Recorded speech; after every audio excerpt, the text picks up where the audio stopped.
Hello friends, very welcome to our channel study P by Q and this is Satyam Parmar. Friends, अपने आज के session में अपन लोग देखने वाले हैं जो यूजीसी नेट का पेपर होता है, कॉमन पेपर जो कि सभी सब्जेक्ट में सेम होता है, उसको आज अपन डिस्कस करने वाले हैं।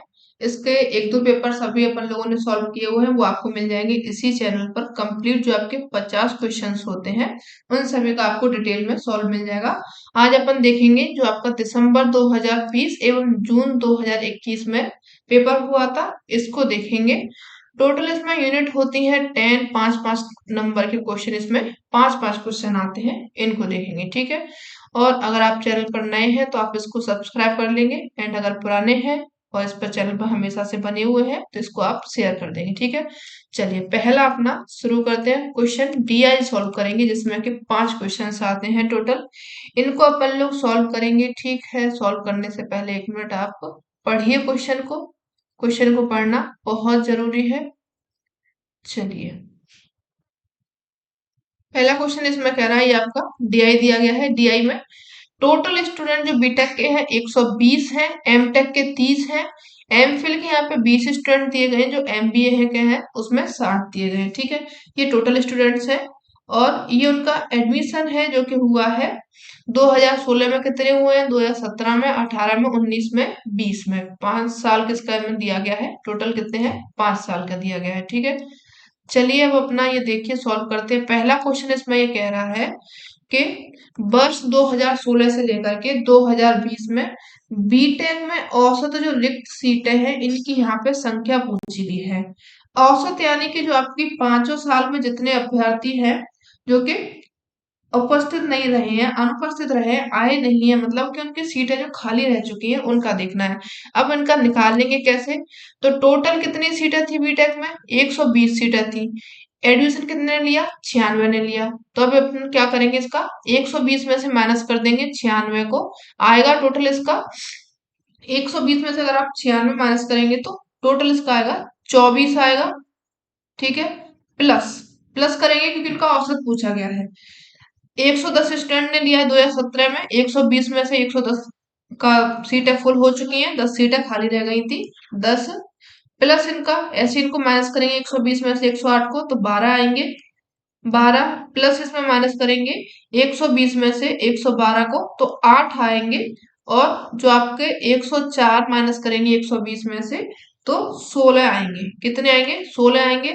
अब इनको क्या करना है? सिंपली इनको जोड़ देना है।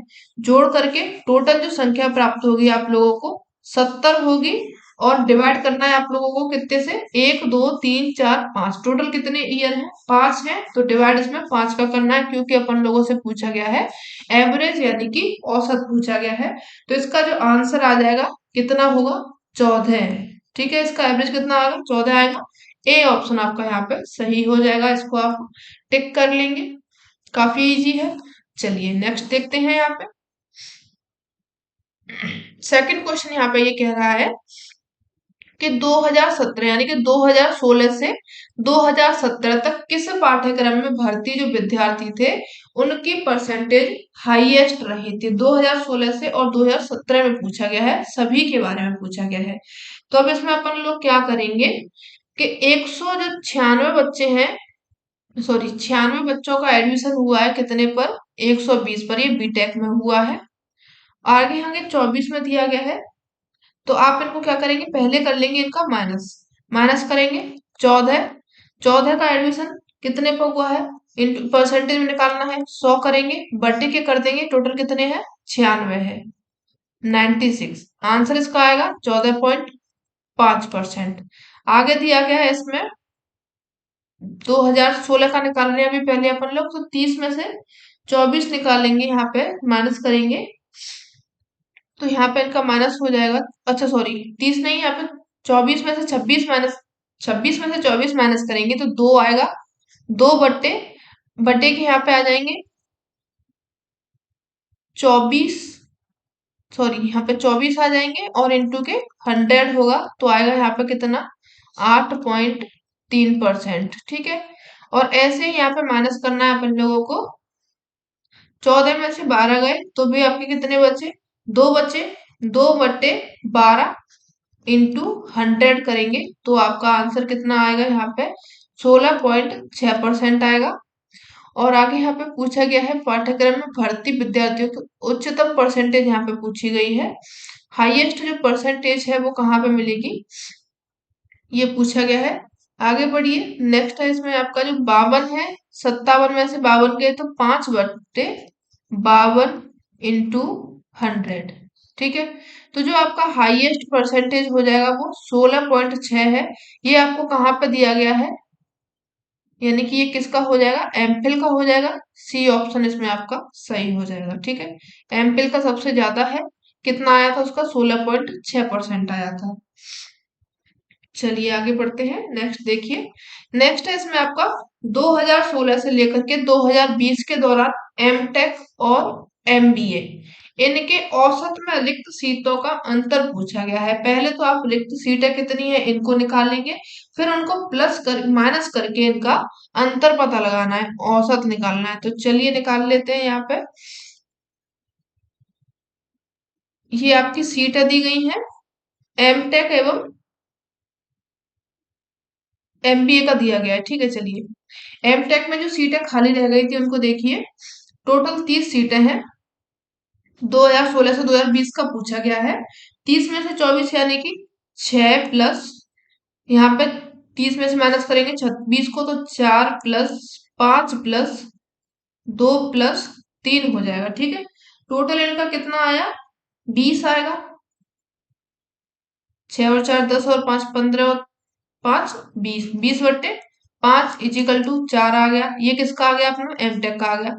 इसी तरीके से एमपी निकालेंगे तो 8 प्लस, आप लोगों को दिख रहा है ना, हाँ, 8 plus 3 plus 6 plus 4 plus 12, total इनका कितना आएगा, 33 आएगा। ठीक है, 33 और बट्टे के करना है अपन लोगों को कितना, 5 करना है। यहाँ पे 5 किया, आंसर आया इसका 6.6। अभी ये आंसर नहीं है, अब इनका बीच का अपन लोगों को अंतर निकालना है। अंतर कैसे निकालेंगे, बड़ी संख्या है, बड़ी में से घटा देंगे छोटी वाली को, तो 6.6 माइनस 2, यहाँ पे 4 हो जाएगा। तो आंसर इसका कितना आएगा, 2.6, यानी कि सी ऑप्शन आपका यहाँ पे फिर से सही हो जाएगा। ठीक है, सी हो गया इसका आंसर, 2.6 हो जाएगा। आगे बढ़िए, नेक्स्ट क्वेश्चन पढ़िए। किस वर्ष में उच्चतम औसत भर्ती हुई है। ठीक है, तो आप क्या करेंगे, नॉर्मली इनको फिर से आप वही करेंगे, ऐड कर लेंगे इनको। टोटल भर्ती देख लीजिए, ये आपके वर्ष में पूछी गई है, इन सभी का ऐड कर लेंगे, इनका ऐड कर लेंगे।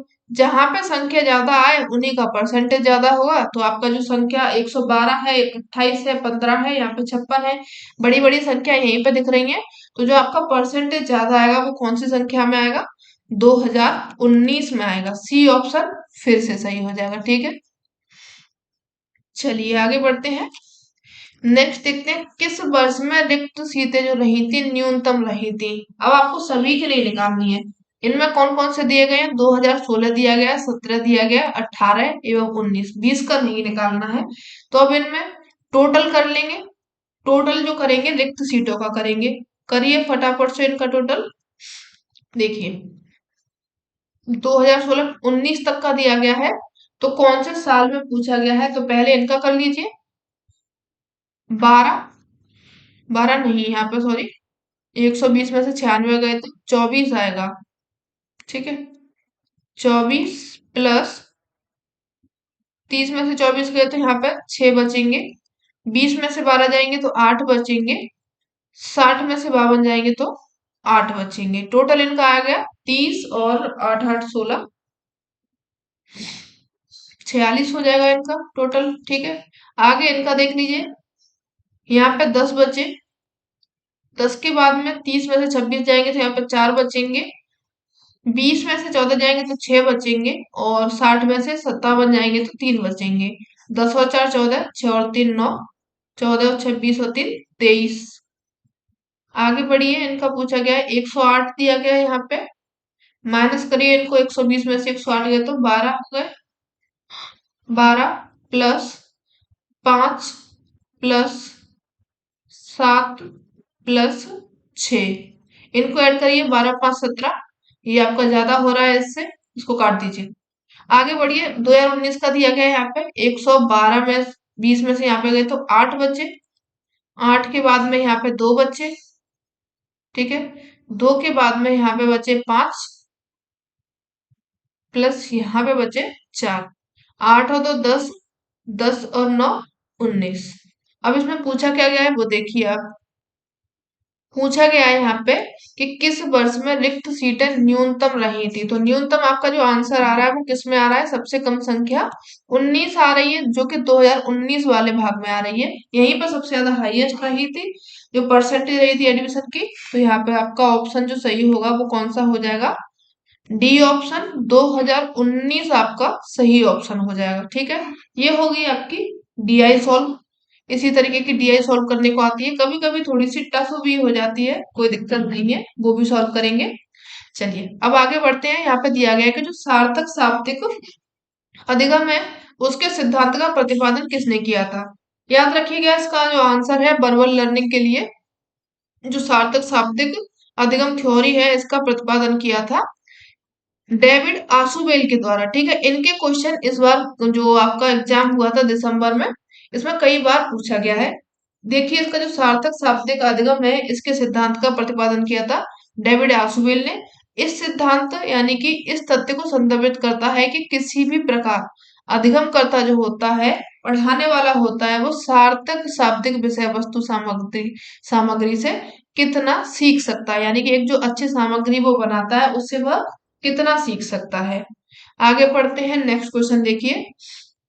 जो आपका step involve in developing in performance test are, देखिए क्या दिया गया इसमें। निष्पादन जो परीक्षण होता है विकसित करने में निम्नलिखित कदम शामिल होते हैं।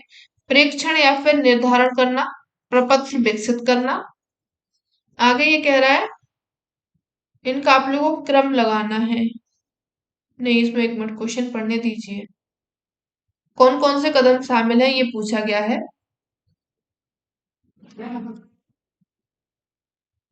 अच्छा अच्छा, इनको इनको कालक्रम में बांटना है कि पहले कौन सा आएगा उसके बाद में कौन सा आएगा। पहले ये कह रहा है कि कोई भी अपन जब परफॉर्मेंस तैयार करते हैं उसके लिए प्रेक्षण या फिर निर्धारण प्रपत्र विकसित करते हैं, डायरेक्ट यही कर देंगे या फिर उससे पहले कुछ और भी करेंगे। तो यहाँ पे सबसे पहले अपन लोग क्या करेंगे, अंतिम प्रपत्र करेंगे, ये एंड में जाएगा। परीक्षण की जाने वाली जो योग्यताएं होती है उनको निर्धारित करने के लिए कार्य का पहले विश्लेषण करेंगे अपन लोग, ठीक है। तो पहले आ जाएगा आप लोगों का सी, लिख लीजिए यहाँ पे सी आएगा।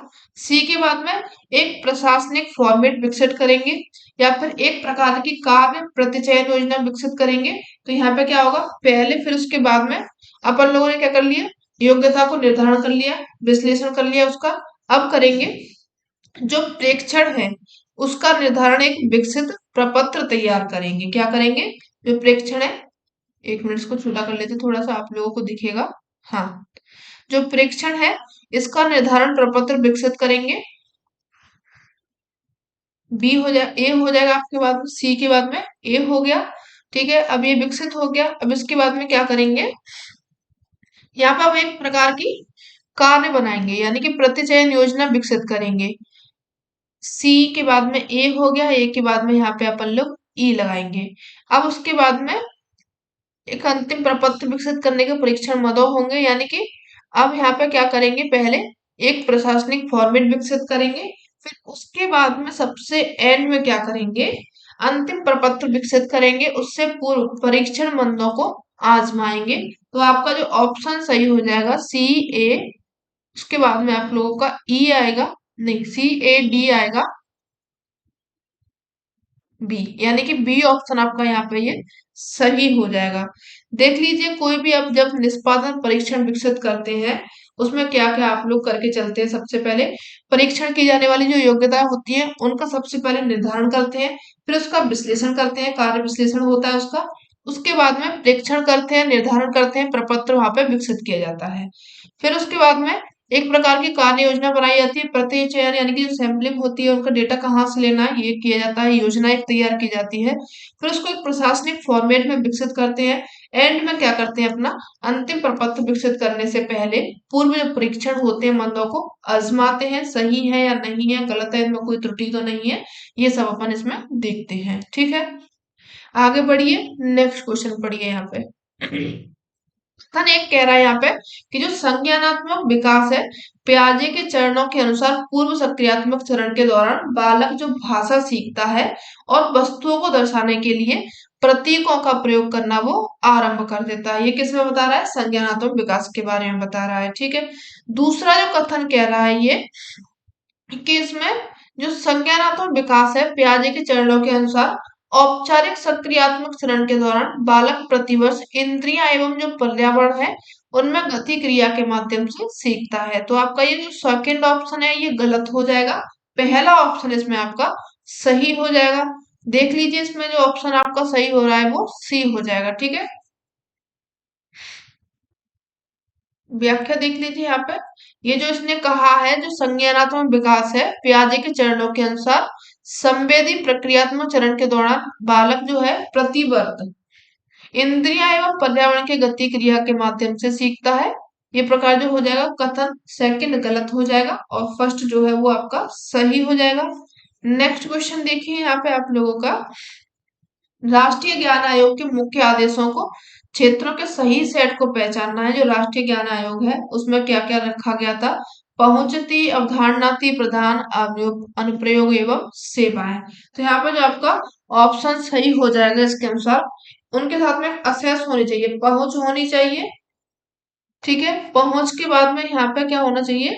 अवधारणा होनी चाहिए, कॉन्सेप्ट होने चाहिए। डिलीवर यानी कि उनका प्रदान करना नहीं होना चाहिए, ये नहीं रखा गया था। बाकी का अनुप्रयोग होना चाहिए, सेवाएं होनी चाहिए। ये हो गया आपका किसमें? जो राष्ट्रीय ज्ञान आयोग है उसके अंतर्गत इनको रखा गया था। A B C, sorry A B और डी ई, यहाँ पे आपके ऑप्शन सही हो जाएंगे। सी यहाँ पे सही हो जाएगा, सी में कुछ ज्यादा ही यहाँ पे बेस्ट जा रहा है। चलिए कोई बात नहीं है। सूची एक को सूची दो के साथ में मिलाना है। ई ज्ञान को एनसीईआरटी द्वारा 2013 में विकसित किया गया था, मुक्त शैक्षिक संस्थान है। या फिर आगे और भी दिए गए हैं, इनको पढ़ लीजिए।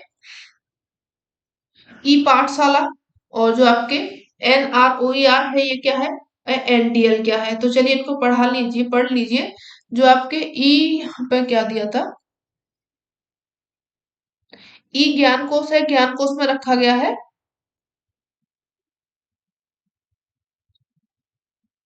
ज्ञान कोश में जो ODL है, संसाधनों जो संस्थान है उनके द्वारा विकसित अधिगम संसाधनों का डिजिटल संग्रह है, उसको उसमें रखा गया है आपके ई ज्ञान कोश को। ई पाठशाला में क्या है, NCERT द्वारा 2015 में विकसित ये शैक्षिक संस्थान है। NROER ये क्या है, ये आपका NCERT द्वारा 2013 में इसको विकसित किया गया था। ये भी कैसा है, मुक्त शैक्षिक संस्थान है। आगे बढ़िए। NDL है, NDL क्या है, ये एक IIT खड़गपुर द्वारा एकल जो विंडो है सर्च इंजन है, इसकी सुविधा से विकसित अधिगम संसाधनों का आभासी यहाँ पे संग्रह होता है। ऑप्शन जो आपका सही होगा बी ऑप्शन यहाँ पे सही हो जाएगा। देख लीजिए इनको यहाँ से इकट्ठा करके ई ज्ञान कोश क्या होता है, ODL संसाधनों के द्वारा संस्थान के द्वारा इनको विकसित किया गया है। अधिगम संसाधनों का डिजिटल ये संग्रह है। ई पाठशाला इसको NCERT द्वारा 2015 में विकसित किया गया था, जो कि एक शैक्षिक ई संसाधन है। ई यानी कि जो आपका इंटरनेट के माध्यम से चलने वाला। NROER ये क्या है, इसको NCERT द्वारा 2013 में इसको विकसित किया गया था, जो कि एक मुक्त शैक्षिक संस्थान है, इनको भी याद रखेंगे। NDL क्या है, इसको देखिए।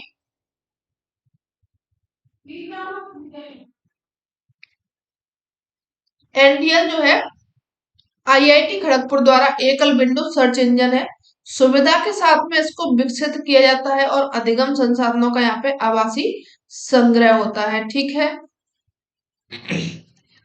चलिए आगे बढ़िए।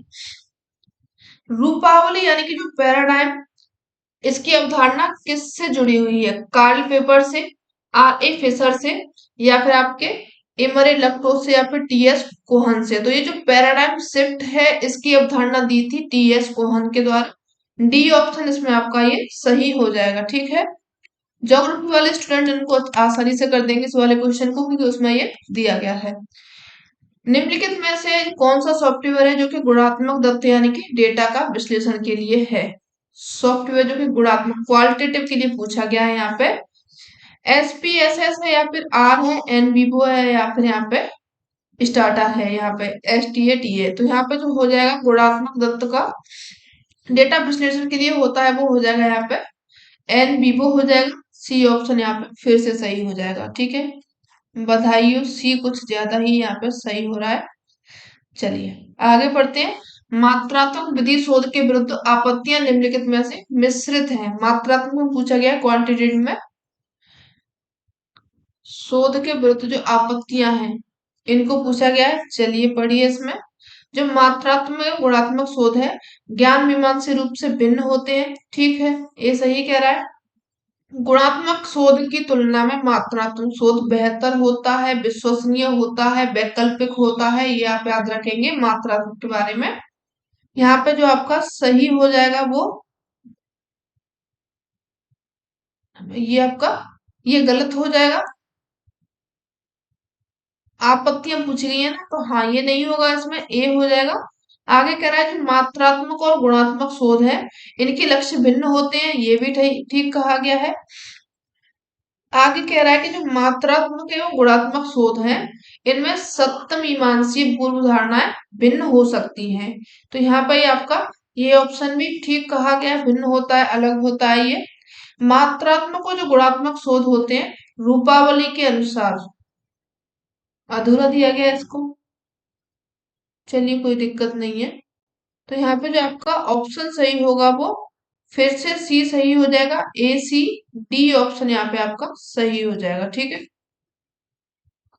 देखिए मात्रात्मक शोध के विरुद्ध में जो आपत्तियां होती हैं वो मात्रात्मक एवं गुणात्मक शोध ज्ञान मीमांसा रूप से भिन्न होते हैं। मात्रात्मक और गुणात्मक जो शोध है लक्ष्य इनके भिन्न भिन्न होते हैं। मात्रात्मक गुणात्मक शोध में सत्य मीमांसा पूर्व धारणाएं भिन्न हो सकती हैं।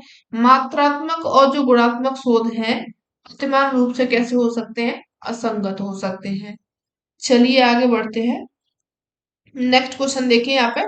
सूची 1 को सूची 2 से फिर से मिलाना है। पढ़िए। शोध प्रत्यय दिए गए हैं, उनकी परिभाषाएं दी गई हैं। स्थिर यानी कि कांस्टेंट, विज्ञान और जो आपके सैंपल हैं और संकेंद्र समूह फोकस है। चलिए इनको मिलाइए, आप लोग पढ़िए इसका आंसर।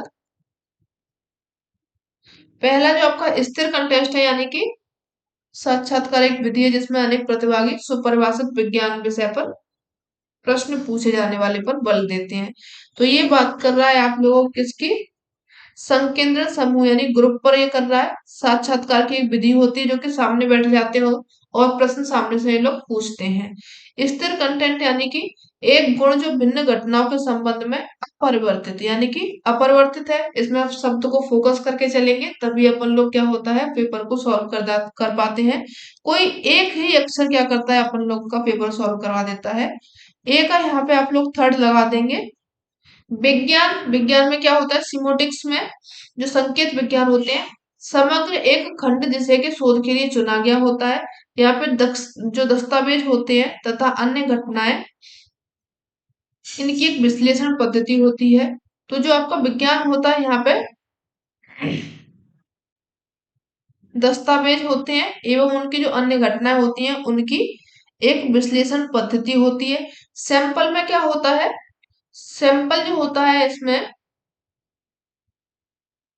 सैंपल में होता है कि जो समग्र एक खंड होता है जिसे कि शोध के लिए चुना जाता है। सैंपलिंग जो अपन करते हैं ये आपका बी का सी का यहाँ पे सेकंड हो जाएगा और बी का फर्स्ट हो जाएगा। ऑप्शन जो आपका सही होगा वो ए हो जाएगा।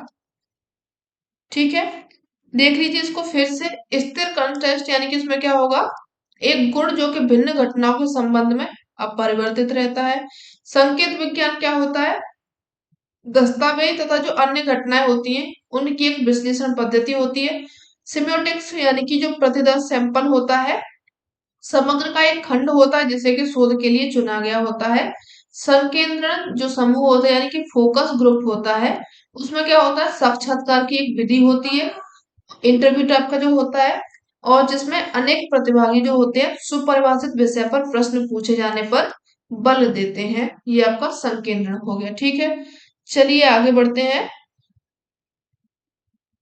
आगे कह रहा है कथन एक में जो प्रश्नावलियां होती हैं सहभागियों द्वारा स्वयं भरी जाती हैं। ठीक है, प्रश्नावलियां जो होती हैं जो सहभागी होते हैं वो खुद भरते हैं। साक्षात्कार अनुसूची यानी कि जो साक्षात्कार करता है शोध करता है उनके द्वारा भरी जाती है। तो यहाँ पे क्या कह रहा है, ये दोनों ही कथन इसके सही हो जाएंगे। प्रश्नावलियां जो सहभागी होते हैं साथ में उन वो खुद भरते हैं प्रश्नों जो क्वेश्चन आंसर्स होते हैं, और जो साक्षात्कार अनुसूची होती है जो इंटरव्यू लेता है वो अपने सामने क्या रखता है, एक पेन पेपर लेकर के बैठता है। तो उसमें जो भी उनकी त्रुटि होती है जो भी उनका कार्य होता है वो खुद उनके शोधकर्ता के द्वारा भरा जाता है। तो यहाँ पे ऑप्शन आपका ए सही होगा। आगे बढ़ते हैं। नेक्स्ट शब्द है यहाँ पे लातिनी शब्द यानी कि जो कम्युनिस्ट है, कम्युनिकेटर जिसे कम्युनिकेशन संचार पद्धति की उत्पत्ति हुई है। ये इसका अर्थ क्या होता है, विशिष्ट सूचना प्रदान करना, सामान्य बनाना, या फिर उपलब्ध जो सूचना होती है उसको सामान्य बनाना, या फिर सूचना जनित करना। तो इसका जो अर्थ होता है उपलब्ध सूचना को सामान्य बनाना, ये इसका कार्य होता है। चलिए इसमें इतना घुमाने वाली बात क्या थी कि ये यहाँ से शब्द इसका, लेकिन ये आप याद रखेंगे जो कम्युनिस्ट है इसका कहाँ से हुआ है, लैटिन शब्द से इसकी उत्पत्ति हुई है, ये आप याद रखेंगे, कई बार क्वेश्चन आया हुआ है। पढ़िए, आपका जो नेक्स्ट क्वेश्चन है, कहा जाता है कि शक्ति और जो हैसियत है संचार में यह उत्पन्न करते हैं क्या, प्रौद्योगिकी, सांस्कृतिक, भौतिक एवं शब्दार्थ। तो यहाँ पे जो आपका ऑप्शन सही हो जाएगा शब्द सिमेंटिक हो जाएगा। डी ऑप्शन यहाँ पे आपका ये सही हो जाएगा। शक्ति और हैसियत प्रदर्शन जो होते हैं शब्दार्थ संबंधी अवरोध संचार में उपलब्ध उत्पन्न करते हैं। डी ऑप्शन यहाँ पे सही हो जाएगा। आगे बढ़िए नेक्स्ट क्वेश्चन। क्वेश्चन दिख रहा है ना आप लोगों को? ठीक है। गूगल मीट पर जो आयोजित कक्षाएं होती है जिसमें कि विद्यार्थी और शिक्षक चर्चा में लगे होते हैं, निम्नलिखित में से किसका उदाहरण होता है? अंतर वैयक्तिक संचार का, ये तो कैसे भी नहीं होगा। इंट्रापर्सनल कौन सा होता है, जो कि अपन अपने अंदर करते हैं। Group communication, mass communication, downward. Mass communication इसलिए नहीं होगा क्योंकि ये क्या होता है, इसमें जो सिर्फ अपना कोई जो सुनता है वो बोल नहीं पाता है, इसका मतलब उसके विचार उस तक नहीं पहुंच पाते हैं। लेकिन जो आपका ग्रुप कम्युनिकेशन हो रहा है यहाँ पे गूगल मीट हो रही है, इस पर जो विद्यार्थी होते हैं वो लाइव रहते हैं, बोल सकते हैं, जबकि जो मास कम्युनिकेशन होता है इसमें बोल नहीं सकते हैं। तो ऑप्शन आपका कौन सा सही हो जाएगा, बी ऑप्शन सही होगा। आगे बढ़िए। मीडिया के स्मार्ट उपभोक्ता का अर्थ पूछा गया है, यहाँ पे बताइए। अपनी पसंद के कुल चुनिंदा चैनलों का अनुसरण करना, स्मार्ट उपभोक्ता का अर्थ पूछा है। या फिर जनसंचार के कुल चैनलों में विश्वास करना, प्राप्त संदेशों में अविश्वास करना, या फिर संदेशों के जो सूक्ष्म और अनुरूप अनपढ़ जो सॉरी अनगढ़ रूप है उनको पहचानने में पारंगत होना। तो यहाँ पे जो आपका स्मार्ट उपभोक्ता होता है इसका अर्थ हो जाएगा डी ऑप्शन ज्यादा सटीक हो जाएगा। इनका जो अर्थ होता है जो संदेश होते हैं उनके सूक्ष्म और जो अनगढ़ रूप है उनको पहचानने में वो काफी पारंगत होते हैं, काफी अच्छे तरीके से उनको पहचान लेते हैं। आगे बढ़िए नेक्स्ट क्वेश्चन देखते हैं। यहाँ पे नीचे दो कथन दिए गए हैं, कथन एक को पढ़िए आर को भी पढ़ेंगे। थोड़ा सा ब्लर दिख रहा होगा आप लोगों को, लेकिन मैं क्वेश्चन इनको बोल रही हूँ तो आप इसको समझ जाइएगा। कक्षा में होने वाले संप्रेषण की दो बुनियादी विशेषताएं होती हैं, कक्षा में दिए जाने वाले अनुदेश व कक्षा प्रबंधन, जो प्रबंधन होता है, यानी कि जो कक्षा संप्रेषण चलता है कम्युनिकेशन जो होता है कक्षा में, उसके दो विशेषताएं होती हैं। पहली इसमें कह रहा है कि अनुदेशन होता है, यानी कि इंस्ट्रक्शन जो दिशा निर्देश देता है। दूसरा यहाँ पे कह रहा है कक्षा प्रबंधन होता है, क्लास जो आपका मैनेजमेंट होता है। ये ठीक है। आगे ये कह रहा है कि जो शिक्षक है शिक्षकों का कक्षा संप्रेषण मनोरंजन के सिद्धांत पर निर्भर करता है। दोनों ही ठीक है, लेकिन ये कहीं से भी एक दूसरे की व्याख्या तो नहीं कर रहे हैं। ए और आर दोनों सही हो जाएगा, तो जो आपका ऑप्शन ठीक होगा यहाँ पे बी ऑप्शन ठीक हो जाएगा। ठीक है, व्याख्या नहीं है इनकी ये। आगे पढ़िए। प्रथम 22 जो प्राकृतिक संख्या है उनके गुणनफल का योग इसमें पूछा गया है। तो और इसमें योग का अंक पूछा गया है। इंटू होना है यहाँ पे 0 से लेकर के 22 तक का। अब जब आप इंटू करेंगे, 0 का 1 में 0 आएगा, 0 का 2 में करेंगे 0 आएगा, 0 का 3 में करेंगे 0 आएगा। 0 का इंटू जब आप किसी भी संख्या में करते हैं तो उसका उत्तर हमेशा क्या आता है, 0 ही आता है। इसलिए आपका आंसर कौन सा हो जाएगा, ए हो जाएगा। ठीक है, आगे बढ़िए। नेक्स्ट क्वेश्चन आपका ये कह रहा है कि जो चक्रवृद्धि ब्याज है, इस पर जमा एक राशि है जो कि 4 वर्षों में दोगुनी हो जाती है। तो ये राशि कितने वर्षों में 8 गुनी होगी। ठीक है, 4 वर्षों में क्या हो रही है, 1 रुपया है, 4 वर्षों में ये कितना हो रहा है, 2 रुपया हो रहा है। ठीक है, अब इसको फिर से 4 वर्ष लगेंगे कितने में, 6 होने में। 2 रुपया फिर से बढ़ जाएगा इस पर, 4 होगा, सॉरी 4 होंगे इसमें। फिर इसमें फिर से लगेंगे, 2 की घात यहाँ पे 3 लगा करके करेंगे, यानी कि 2 इंटू 2 इंटू 2, 2 दूनी 4 दूनी 8। तो टाइम इसको कितना लगेगा 8 गुना होने में, 1 मिनट, हाँ 2 दूनी 4, दो तिया 6, दो चौके 12। हाँ, यहाँ पे जो इनका ऑप्शन आएगा वो कितना हो जाएगा, बी ऑप्शन आएगा। इनको 12 वर्ष लगेंगे कितने होने में, 8 गुना होने में। ये कितना हो रहा है, एक है 1 रुपया, 4 सालों में डबल हो रहा है, फिर 4 सालों में फिर से डबल हो रहा है, फिर 4 सालों में फिर से डबल हो रहा है, फिर 4 सालों में फिर से डबल हो रहा है। इस तरीके से चल रहा है। तो ये कितने साल हो जाएंगे, 4 तिया 12 हो जाएंगी। ठीक है, चलिए आगे बढ़ते हैं। नेक्स्ट क्वेश्चन देखिए यहाँ पे।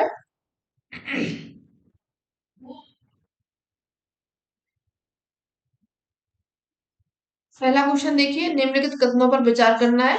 इसमें कह रहा है जो 8 के पहले हैं उनके 20 का औसत कितना है, 84 है। 1 मिनट, यहाँ पे दिया नहीं गया है, ऊपर आधा क्वेश्चन दिया है। पहले मल्टीपल दिए गए, यानी कि जो 8 के पहले गुणक है, यानी कि 8 दूनी 16, 8 तिया 24, 8 चौको 32। इतना आप जब एंड तक करेंगे 20 तक, तो कहाँ तक पहुंच जाएंगे, 160 तक पहुंच जाएंगे। ठीक है, अब जब इनका गुणक कह रहा है, इनको डिवाइड करेंगे 20 से, टोटल इनका आंसर आएगा, 1 मिनट, आपको यहाँ पे मैं शॉर्ट में बता देती हूँ, क्योंकि ऐसे आप जब ऐड करेंगे तो बहुत टाइम लग जाएगा। अब इसमें क्या करेंगे, 8 से जब आप गुणक करेंगे इनका और इनके जब लिखेंगे पूरा, तो ये बहुत लंबा हो जाएगा। तो 8 को क्या करेंगे, कॉमन ले लेंगे। कॉमन लेने के बाद में 1 प्लस 8 एकम 8, 8 दूनी 16, 8 तिया 24, यहाँ तक जाते जाते आप कितना करेंगे, 20 कर देंगे। ठीक है, 20 हो गया। अब इसका एक फॉर्मूला होता है, n+1 टोटल कितना है, इसमें 2 हो जाएगा। अब n बराबर यहाँ पे हो जाएगा कितना, 8 है। n बराबर n+1, ये कितना है, 20 है। 20 + 1 कितना हो जाएगा, 21 हो जाएगा, बटे के 2 हो जाएगा। टोटल आंसर कितना आएगा,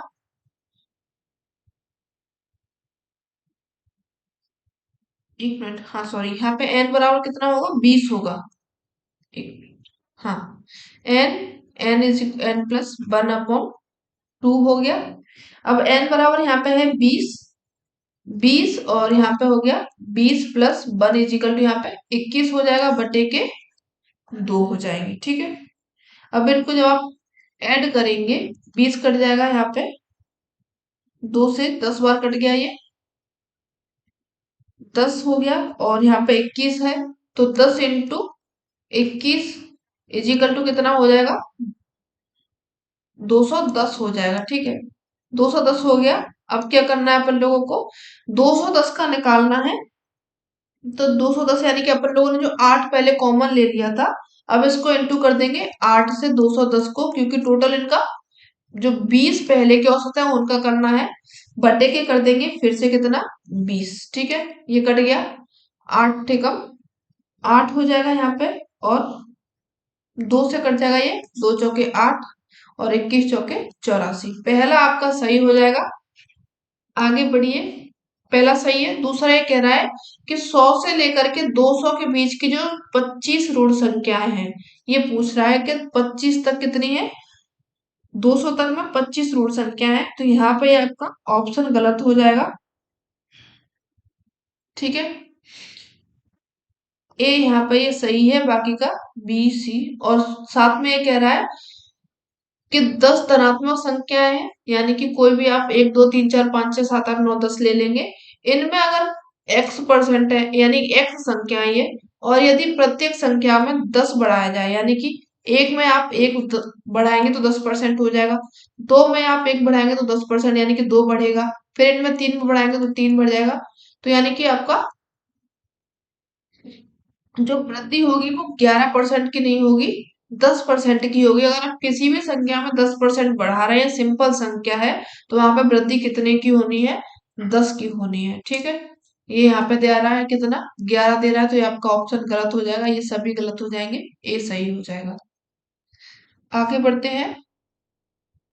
एक बात हमेशा याद रखिएगा कि जितने परसेंट की वो वृद्धि कर रहा है किसी नॉर्मल संख्या में, तो उतने ही परसेंट की यहाँ पे वृद्धि होनी है। अभी आपका नेक्स्ट क्वेश्चन दिया गया है 10%, 30%, 50%। इनका अगर डिस्काउंट करेंगे तो कितनी संख्या प्राप्त हो रही है अपना परसेंटेज में? 68.5% यहाँ पे प्राप्त हो रहा है। इसको सॉल्व करेंगे। पहले कोई संख्या है 100, इस पर डिस्काउंट हो गया कितने? 10% का। ठीक है, 10% का यहाँ पे डिस्काउंट हो गया, तो जो आपको नई संख्या मिल रही है वो कितनी हो गई? 90 हो गई। अब 90 पे डिस्काउंट कितने का मिल रहा है? 30 का मिल रहा है डिस्काउंट। ठीक है, 90 पे आपको 30 का डिस्काउंट मिलेगा, तो जो आपको संख्या प्राप्त होगी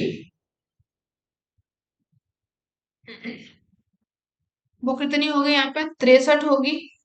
ठीक है, और इसके बाद में 63 पर कितने का डिस्काउंट हो रहा है? यहाँ पे 50 का हो रहा है, तो 63 का आधा कितना हो जाएगा? निकालिए इसको, 63 का आधा 31.5 हो जाएगा। ठीक है, 31.5 हो जाएगा। अब कुल जो बाजार मूल्य है 100 में से अगर आप माइनस कर देंगे इनको, 100 माइनस 31.5 है, तो इसमें कितना आ रहा है? 68.5 है। आपका एक कथन यहाँ पे सही हो रहा है। ठीक है, एक कथन सही होगा। इनका परसेंटेज निकालते कैसे हैं वो आप एक दिखा दे रहे हैं आप लोगों को करके सॉल्व, क्योंकि पूरा करेंगे तो बहुत टाइम लगता है। जैसे आप 90 का 30% निकालोगे, तो 30/90 इंटू के 100। ठीक है, ये आप इनको हटा देंगे तो आपका आंसर आ जाएगा। आगे बढ़ते हैं, और यहाँ पे आगे कह रहा है कि 10%, 20%, 40% बट्टों के संग्रह में एक समान एकल बट्टा इतना है, यानी कि इन पर डिस्काउंट अगर दे रहा है वो कोई संख्या है, पहले 100 पे 10% का छूट दी उसने, 90 मिला, 90 पर उसने फिर 20% की छूट दी, तो उनको आंसर जो मिला, यानी कि उनको जो संख्या मिली वो कितना हो जाएगा? 90 पर 20% की छूट देने पर वो हो जाएगा यहाँ पे 43.2 आ रहा है, जो कि आपका कथन दो है, गलत हो जाएगा। 46.8 आ रहा है यहाँ पे माइनस करने पर, तो इसका ऑप्शन जो सही हो जाएगा वो सी हो जाएगा। ठीक है, इसमें भी सी ऑप्शन सही है। चलिए आगे बढ़ते हैं। यहाँ पे नेक्स्ट इसमें आपका दिया गया है ANCQEU, इनका अनुक्रम का अगला पद पूछा गया है। AN यानी कि यहाँ पे आपका जो अगला पद आएगा वो यहाँ पे ZG आएगा, लेकिन यहाँ पे दिया ही नहीं गया है कोई भी पद। ठीक है, तो यहाँ पे A के बाद में +2 करेंगे, A बी, बी के बाद में सी। ठीक है, पहला आ गया यहाँ पे। अब इसके बाद में एन, एन के बाद में ओ, ओ के बाद में पी, पी के बाद में क्यू आ रहा है, तो +3 करने पर यहाँ पे क्या प्राप्त हो रहा है? क्यू प्राप्त हो रहा है। फिर आगे इसमें 4 का प्लस किया गया है, आगे 5 का, तो आगे 6 का जब आप प्लस करेंगे तो कौन सा आएगा? और नीचे दो दो का ही चल रहा है, तो यहाँ पे जो कौन सा पद आएगा आप लोगों का? GZ आएगा, जो कि दिया नहीं गया है, तो आप इसको करेक्ट कर लेंगे। नेक्स्ट क्वेश्चन दिया गया है, नीचे दो कथन दिए गए हैं, इनको देखना है कि एक अभिकथन है। पहला इसमें दे रहा है कि एक वैध निरपेक्ष न्याय वाक्य है, उसमें कम से कम एक आधार काम हेतु अवश्य व्याप्त होना चाहिए। ठीक है, व्याप्त यहाँ पे होना चाहिए। दूसरा कह रहा है कि जो वैध तर्क होता है उसका निष्कर्ष उसके आधार वाक्यों के नेत निष्कर्ष से अधिक नहीं होता है। दूसरा भी यहाँ पे सही कह रहा है, लेकिन कोई भी कहीं से एक दूसरे से मैच नहीं है, ना ही एक दूसरे की व्याख्या कर रहे हैं, तो आपका ऑप्शन जो सही होगा बी ऑप्शन सही हो जाएगा। ठीक है, चलिए आगे बढ़ते हैं। नेक्स्ट क्वेश्चन पढ़िए।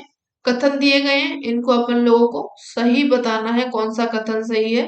तर्क वाक्य जो ए है और जो तर्क वाक्य ई है क्या है, व्याघात है। ए ई आई ओ इस तरीके से चलता है ये आपका। ठीक है, तो यहाँ पे कह रहा है जो तर्क वाक्य ए और ई कैसे हो जाएंगे, व्याघात हो जाएंगे। दूसरा कह रहा है तर्क वाक्य ए है और जो तर्क वाक्य ओ है ये व्याघात है। या फिर आपके जो तर्क वाक्य ई है और तर्क वाक्य ओ है ये व्याघात हो जाएंगे। तो आपका पहला तो यहाँ पे बी सही है कि जो तर्क वाक्य ए है एवं तर्क वाक्य ओ है ये क्या होते हैं, व्याघात होते हैं। ई और ओ नहीं होंगे। तर्क वाक्य आई और ओ विपरीत है और जो तर्क वाक्य आई है तर्क वाक्य ओ है ये उपविपरीत है। तो यहाँ पे ये क्या होगा, जो तर्क वाक्य आई है और जो ओ है ये क्या होंगे आपके उपविपरीत हो जाएंगे। तो ई आपका सही हो जाएगा। ठीक है, उपविपरीत होते हैं ये इस तरीके से। यहाँ पे जो आपका ऑप्शन सही होगा वो हो जाएगा कौन सा, B and E. D option यहाँ पे आपका ये सही हो जाएगा। ठीक है, चलिए आगे बढ़ते हैं। निम्न में से जो तर्क दोष है उनको पहचानना है। पढ़िए इसको लाइन को। उसके द्वारा सुझाई गई नीतियों में से कोई गुण नहीं है क्योंकि उस पर एक बार गबन का आरोप लगा था। इसमें क्या है, लांछन युक्ति है, अज्ञानता है, करुणा की अपील है या फिर अनुचित प्राधिकार है। इसमें क्या लगा है, उस पर आरोप लगा है गबन का, तो ये एक तरीके से लांछन हो जाएगा। ए ऑप्शन यहाँ पे सही हो जाएगा। ठीक है, आगे बढ़िए। नेक्स्ट क्वेश्चन पढ़ता है। एक छोटी बच्ची है, एक लोहे की गेंद के निकट में जाती है, ऊष्मा के विकिरण है उसको वो अनुभव करती है, छू करके वो अनुभव करती है। ठीक है, उससे निष्कर्ष निकलता है कि गेंद अवश्य ही अत्यधिक गर्म होगी और गेंद का जो भौतिक रूप है छुए बिना वापस लौट आती है। ये जो संज्ञान है किसके माध्यम से है, प्रत्यक्ष के यानी कि जो परसेप्शन है, या फिर जो साहस मूल्य तर्क शक्ति है उसके माध्यम से, अनुमति के माध्यम से, या फिर शाब्दिक प्राधिकार के। यानी कि उसने क्या किया था, एंट्रेंस किया था, उससे अनुमति हुई थी, वो उसके पास में गई थी, उसको थोड़ा उसने गर्माहट महसूस की थी। तो यहाँ पे आपका जो ऑप्शन सही हो जाएगा वो सी ऑप्शन सही हो जाएगा। ठीक है, चलिए आगे बढ़ते हैं। पहला जो कथन है ये कह रहा है कि जो असमव्याप्ति है सर्वव्यापी सकारात्मक, जो सकारात्मक तर्क वाक्य होता है उसके समरूप होता है। ठीक है, दूसरा इसमें कह रहा है कि जो सर्वव्यापी निषेधात्मक तर्क वाक्य है उसके समरूप होता है। दोनों ही यहाँ पे क्या हो जाएंगे, सही हो जाएंगे। तो ऑप्शन आपका जो सही होगा वो ए सही हो जाएगा। आगे बढ़ते हैं। ईथरनेट क्या है, पूछा क्या है। ईथरनेट एक ऐसा प्रोग्राम जो कि स्थानीय खंडों में यातायात की पहचान करता है और एक से दूसरे खंड में उसका संचालन करता है। या फिर यहाँ पे जो वायरलेस है, मैन के लिए यानी कि MAN के लिए बनाया गया है। या फिर जो लैन यानी कि अनेक कंप्यूटर या फिर उपकरणों को जोड़कर एक लैन बनाने वाली प्रणाली है। तो जो आपका ईथरनेट है ये क्या हो जाएगा, इसी का उदाहरण है। अनेक कंप्यूटर है या फिर उपकरण है उनको जोड़ करके एक LAN लैन बनाने की ये प्रणाली है। सी ऑप्शन सही हो जाएगा। आगे बढ़िए। ट्रोजन हॉर्स क्या है ये पूछा गया है। स्वचालित रूप से इंटरनेट पर किसी एक मंद को तलाश करते हैं या फिर विषाणु होते हैं जो कि स्वयं की अनुकृति को बना सकते हैं। अनुभव द्वारा सूचना एकत्रित करने वाला सॉफ्टवेयर होता है या फिर ये बहुधा वैध सॉफ्टवेयर के जो छद्मवेश होते हैं विद्वेषपूर्ण प्रोग्राम होता है। तो जो आपका ट्रोजन हॉर्स होता है ये क्या होता है, आरएम वेलिसिस program offer disguised as a legitimate software होता है, यानी कि बहुधा वैध सॉफ्टवेयर होता है। उसके जो छद्मवेश में विद्वेषपूर्ण प्रोग्राम होता है ये क्या होता है आपका ट्रोजन हॉर्स होता है। डी ऑप्शन सही हो जाएगा। डी इतनी कठिन देते हैं। चलिए आगे बढ़िए। कंप्यूटर सिस्टम में जो डाटा होता है ये बस के संबंध में दो कथन दिए गए हैं। पहला पढ़िए, डाटा बस प्रोसेसर मेमोरी यूनिट और जो आगत निर्गत उपकरण है उनके बीच डेटा प्रेषित करती है, यानी कि डिवाइस। आप इंग्लिश पढ़िए। जो डाटा बस होती है, send data between the processor memory unit and the IQ device. Second इसमें कह रहा है कि यह एकल दिशामुखी होती है, यानी कि ये इसमें एक ही दिशा होती है और यूनिडायरेक्शनल इसको बता रहा है। तो यहाँ पे आपका जो ऑप्शन सही होगा, ए तो सही कह रहा है लेकिन बी को ये गलत बता रहा है, तो आपका ऑप्शन सी सही हो जाएगा। ठीक है, इस वाले पेपर में सी मिल रहा है कई बार सी, क्योंकि ये जो होता है डाटा कैसा होता है, बहुदिशात्मक होता है, कोई एक ही दिशा नहीं होती है। इतना आप जानते होंगे डेटा के बारे में। आगे बढ़िए। नीचे फायरवॉल के संबंध में कुछ कथन दिए गए हैं, इनको अपन लोगों को चुनना है। कंप्यूटर है, कंप्यूटर नेटवर्क के बीच में ट्रैफिक की जांच करती है ये। आगे ये कह रहा है कि फायरवॉल जो होती है सुरक्षित व विश्वसनीय स्रोत से आने वाले डेटा का सत्यापन करने के लिए प्रयुक्त होती है। यहाँ पर एक डिजिटल हस्ताक्षर की अवधारणा का प्रयोग करती है, ये ठीक है। आईपी एड्रेस की एक सूची रखती है और इस प्रकार कुछ वेबसाइटों तक ये पहुंच को रोक लेती है। तो सी और डी यानी कि आपका जो ऑप्शन सॉरी ए यहाँ पे जो आईपी एड्रेस होती है उसकी एक सूची रखती है अपने पास में। सूची रखने के बाद में क्या करती है, इस कुछ वेबसाइट है उनके पास तक ये अपनी पहुंच बनाती है और ये जो कंप्यूटर होते हैं और नेटवर्क होते हैं इनके बीच में ट्रैफिक की जांच करती है। नाम क्या है इसका, फायरवॉल है।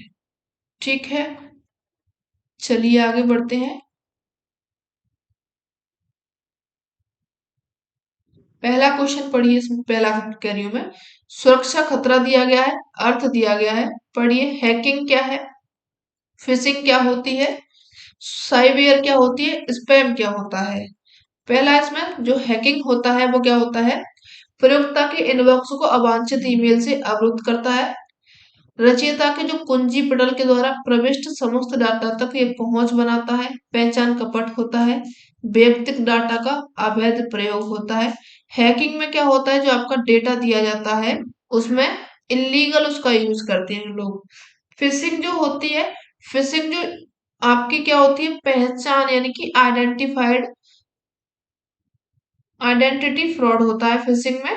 और जो आपका साइवेयर है, स्पाईवेयर है, इसमें क्या होता है, स्पाईवेयर में जो आपकी रचयिता को कुंजी पटल के द्वारा प्रविष्ट समस्त जो डाटा होता है उस तक पहुंचे प्रदान करता है। और स्पैम में जो प्रयोक्ता होता है ये क्या करता है, इनबॉक्स को अवांछित ईमेल के अवरुद्ध ये करता है, ईमेल से अवरुद्ध कर देता है, ये इनबॉक्स में करता है ये। तो आपका ऑप्शन जो सही होगा यहाँ पे बी ऑप्शन सही हो जाएगा। ठीक है, आगे बढ़िए। फिर से सूची एक को सूची दो के साथ में मिलाना है। दंडनीय क्या होता है, संचारक क्या होता है, अत्यधिक अस्तर है, वेरी अनस्टेबल, स्वास्थ्य के लिए गंभीर एवं हानिकारक है। आगे बढ़िए। संरक्षक, प्रक्रियात्मक एवं विषैला, विषैला क्या होता है, जो कि स्वास्थ्य के लिए काफी गंभीर होता है। डी का आप फर्स्ट लगा के बी ऑप्शन नहीं, ये सेकंड में था ना ये वाला गंभीरता वाला, तो डी का सेकंड हो जाएगा। इसमें है सी ऑप्शन आपका सही हो रहा है। आगे और भी मिला लीजिए।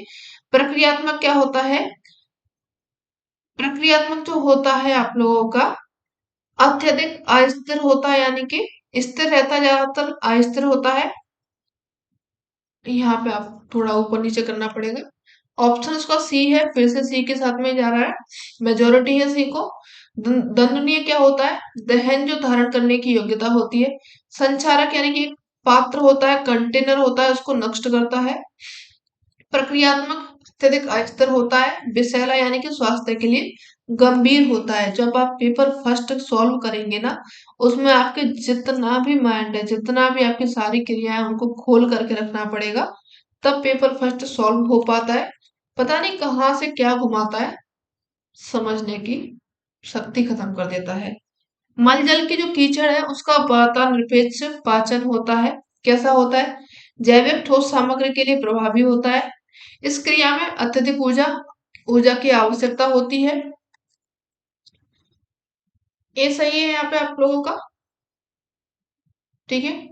और ये कह रहा है कि ये जो प्रक्रिया होती है इसमें अंतिम उत्पाद के रूप में मीथेन गैस बनती है। बिल्कुल सही कह रहा है, मीथेन गैस यहाँ पे बनती है। पाचक जो कीचड़ होती है आयतन में घट जाती है, सरलता से जल रहित की जा सकती है। ठीक है, ये भी इसका सही है, जल रहित इसको किया जा सकता है, कीचड़ नीचे जम जाती है और पानी जो है ऊपर आ जाता है। आगे कह रहा है कि ये जो अत्यधिक तीव्र प्रक्रिया है, अतः बड़े आकार के रिएक्टर जो होते हैं उनकी आवश्यकता यहाँ पे नहीं होती है। तो जो आपका ऑप्शन सही होगा वो ए, सी और डी हो जाएगा। ये दिया गया है आप लोगों के डी ऑप्शन में, ये सही हो जाएगा, बाकी के सभी गलत हो जाएंगे। ठीक है, चलिए पढ़िए आगे। नीचे दो कथन दिए गए हैं। विषैले जो रसायन होते हैं बहुधा अंगों व अंग प्रणाली को हानि पहुंचाते हैं। ठीक है। आगे कह रहा है जो हेपेटोटोनिक्स है वह रसायन है जो कि गुर्दों को क्षति पहुंचाता है। तो आपका जो ए हो जाएगा वो तो सही है, लेकिन बी है इसको गलत बता रहा है, गलत हो जाएगा। यहाँ पे ये सी ऑप्शन इसका सही हो जाएगा। ठीक है, आगे बढ़िए।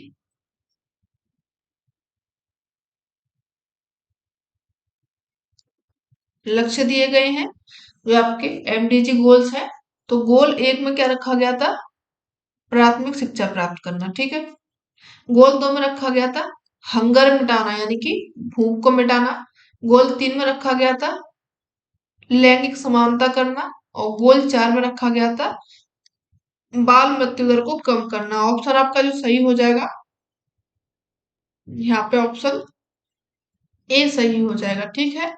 गोल एक में अत्यधिक निर्धनता व भूख का उन्मूलन करना।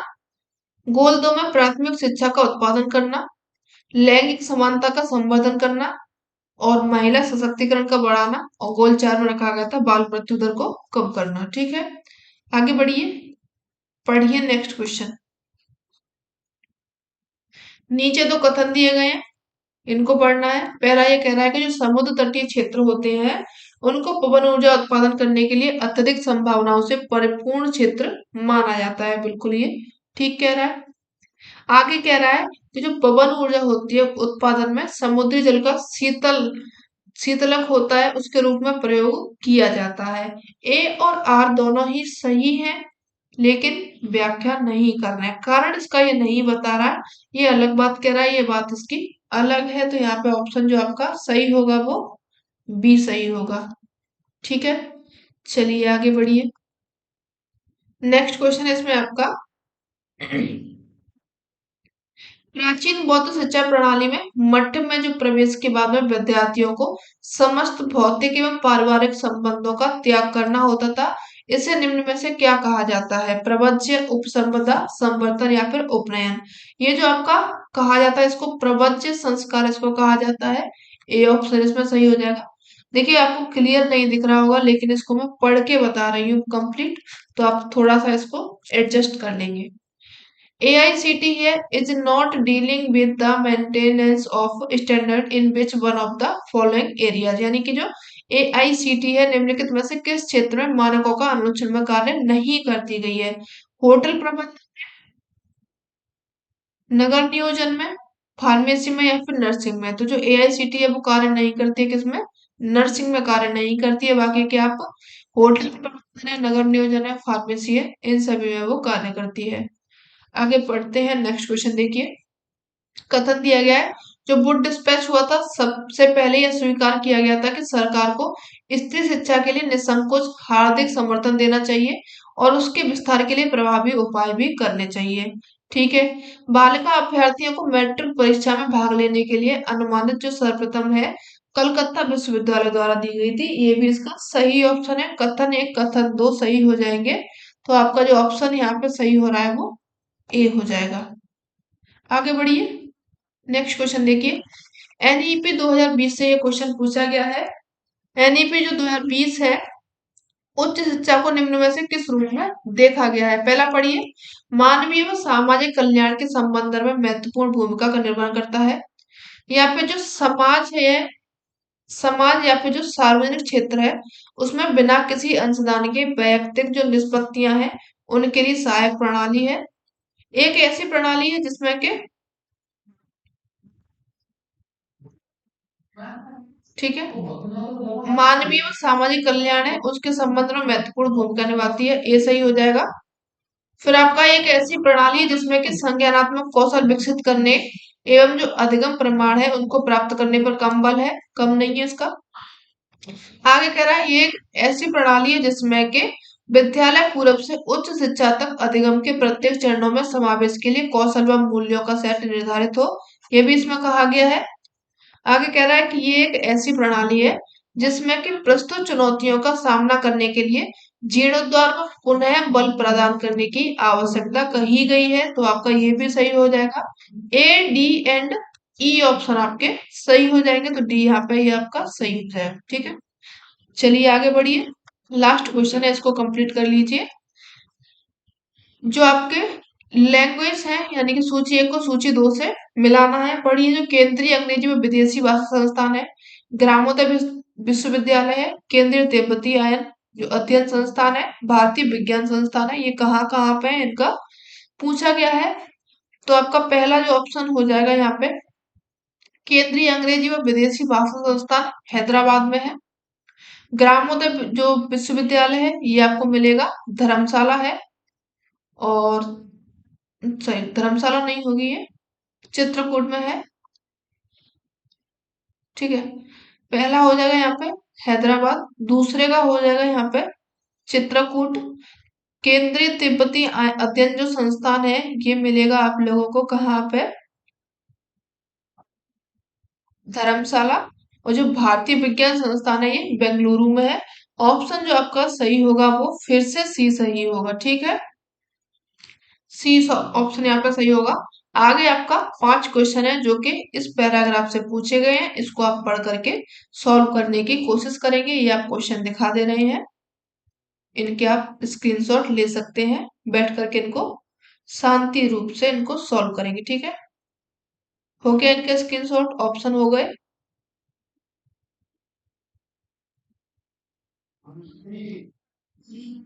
चलिए ठीक है, ये हो गया आपका आज का सेशन। सेशन कैसा लगा जरूर बताएंगे, अगर अच्छा लगा हो तो अपने फ्रेंड्स को इसको शेयर करेंगे, चैनल पर नए हैं तो उसको सब्सक्राइब करेंगे। ठीक है, मिलते हैं नेक्स्ट सेशन में, तब तक के लिए धन्यवाद। ठीक है, tata bye bye, take care.